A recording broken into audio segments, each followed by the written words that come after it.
Ukrainian presidential advisor Mykhailo Podolyak says former U.S. President Donald Trump is beginning to understand that Russian President Vladimir Putin never had any real interest in peace negotiations. Despite Trump's past hopes for dialogue, Podolyak claims Putin has only been buying time, undermining Trump's credibility, and fueling division between the U.S. and its allies. When asked whether Trump's temporary halt of arms shipments to Ukraine was meant to help Putin, Podolyak replied that, regardless of intent, the outcome has backfired on Russia. The decision triggered swift backlash from European leaders, American political elites, and Ukraine itself, a shift in Trump's view. According to Podolyak, this situation may be pushing Trump toward a new understanding of Putin as a deceptive authoritarian leader with no plans to end the war.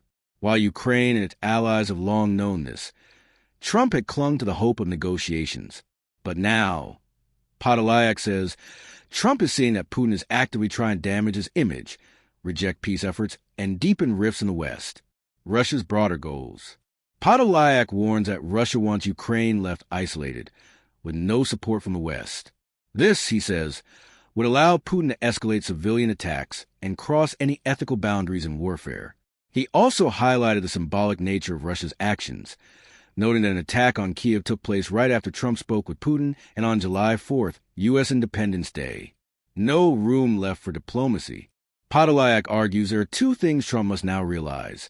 First, Russia can't be negotiated with. Second, only sustained pressure can force an end to the war.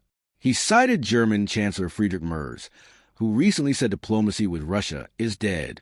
While Trump may need more time to fully embrace this position, Podolyak predicts a shift is coming. Once formalized through U.S. legislation and sanctions, Trump may take stronger action, including faster arms deliveries, sharper rhetoric, and tougher policies isolating Moscow. Weapons flow resumes amid criticism.